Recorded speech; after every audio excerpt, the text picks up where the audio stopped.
성령의 능력에 대한 약속. 오직 성령이 너희에게 임하시면 너희가 권능을 받고 예루살렘과 온 유대와 사마리아와 땅 끝까지 이르러 내 증인이 되리라 하시니라. 사도행전 1장 8절 말씀. 예수님께서는 요한복음에서 우리에게 부어주실 성령의 역사를 두 가지의 물로 비유하여 설명하셨습니다. 요한복음 4장 13절에서 14절에서는 성령의 역사를 무엇에 비유했습니까? 목말라 죽어가는 사람이 샘물을 마시고 소생하듯이 누구든지 예수님을 구주로 영접하면 속죄의 은총을 받아 내 성령을 얻고 하나님의 자녀로 거듭나게 됩니다. 이것이 샘물과 같은 성령의 역사, 곧 생명의 역사입니다. 성령이 우리 안에 오신 것입니다. 당신 안에는 생명의 역사가 분명하게 일어났습니까?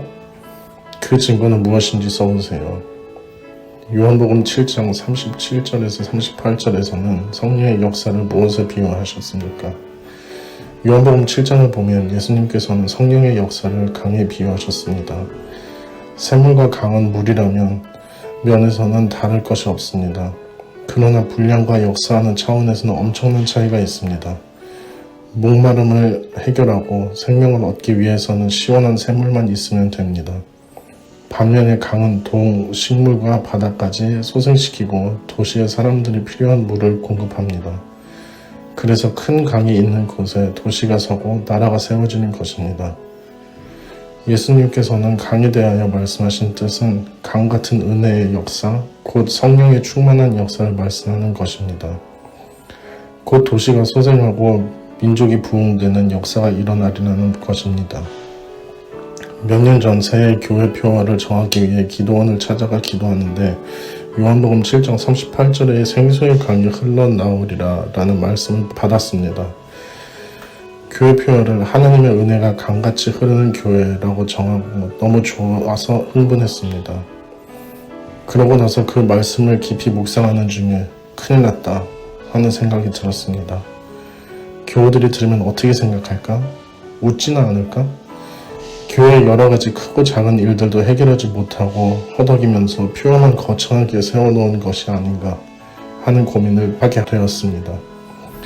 기도원에서 무거운 마음으로 교회로 돌아오는데 차 안에서 하나님께서 갑자기 깨닫게 하신 것이 있었습니다. 마가 다락방에 있었던 120명의 제자에 관한 것이었습니다. 그들은 온 아시아와 유럽의 복음을 전했고 로마를 변화시켜 전 세계로 복음을 전하는 발판이 되었습니다. 그렇다면 우리 교인들이 120명보다 적은가? 초대교회 교인들은 우리보다 더 능력이 많았을까? 예배당, 건물만 놓고 보아도 마가 다락방보다는 큰 것이 분명했습니다. 여기까지 생각이 마치자 저는 차를 멈추고 주여, 저의 불신앙을 용서해 주옵소서 라고 기도할 수밖에 없었습니다. 너는 왜 자꾸 너 자신을 보며 작다고 하느냐? 라는 책망을 들었기 때문입니다. 역사는 하나님께 달려 있습니다. 하나님은 도시와 민족의 문제가 나와 교회를 통하여 해결된다고 말씀하십니다. 그리스도인들은 성령 충만을 받을 때 능력을 받습니다. 오직 성령이 너희에게 임하시면 너희가 권능을 받고 예루살렘과 온 유대와 사마리아 땅 끝까지 이르러 내 증인이 되리라 하시니라.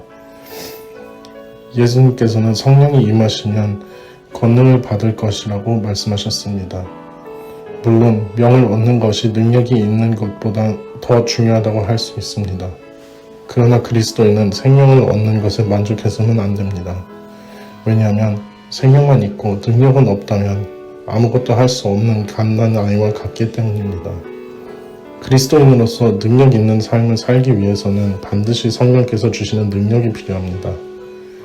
안타깝게도 복음을 전하기는커녕 자기가 그리스도인을 밝히는 것조차 주저하는 그리스도인이 많습니다.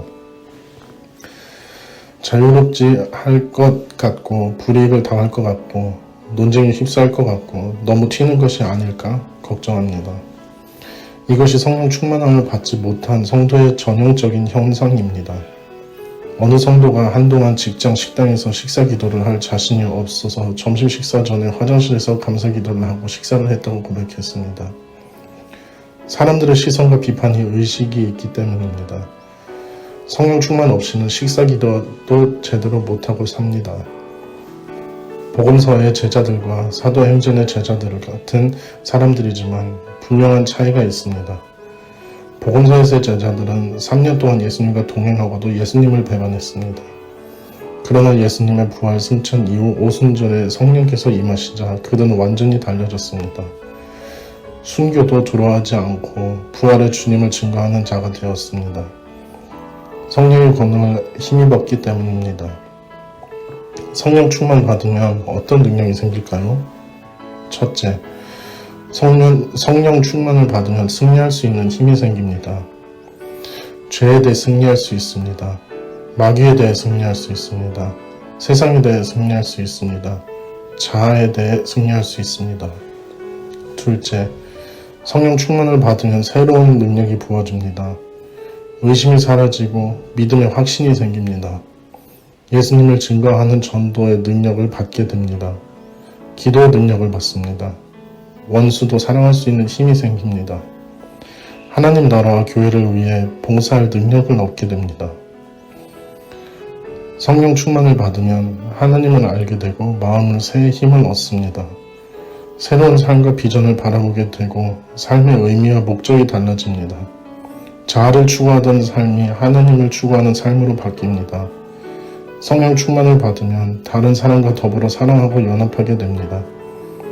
예수 그리스도의 복음을 증거하고자 하는 열정이 생기고 복음 증거의 능력을 받습니다. 그리고 이것을 통해 복음 전파의 문이 열려 교회 공동체가 부흥하게 됩니다. 성령이 임하기 전인 1907년 한국 교회는 영적으로 황폐하였습니다. 하디 선교사의 기록에 의하면 그는 한국 교회를 순회하고 돌아온 날을 가슴을 치며 기도했다고 합니다. 복음을 듣고 예수를 믿어도 신자들은 주일 예배에 잘 참석하지 않았고 성적으로 방종했습니다. 또한 공금을 횡령하는 일도 많았습니다. 어떤 집회소에서는 사람들이 모여서 무당굿을 하려고 준비하고 있었습니다. 특히 교인들끼리 다툼이 심했습니다. 그래서 하디 선교사는 이들에게 성찬을 금했고 심한 경우에는 교회에서 제명하기도 했습니다. 그런데 성령이 임하고 달라졌습니다. 사이가 나빴던 선교사와 한국 교회의 지도자들이 회개하며 하나가 되었습니다. 교인들끼리 서로를 미워하는 것을 가슴을 치며 통곡하고 회개하였습니다. 교인들 중에 며느리를 미워했던 시어머니는 며느리에게 용서를 빌고 시어머니를 미워했던 며느리는 시어머니에게 용서를 빌었습니다. 돈을 빌리고 안 갚던 사람이 당장 돈을 마련하여 빌린 돈을 돌려주며 용서를 빌었습니다. 그야말로 성령의 역사로만 되는 일입니다. 당신은 성령의 충만함으로 어떻게 변화되기를 원합니까?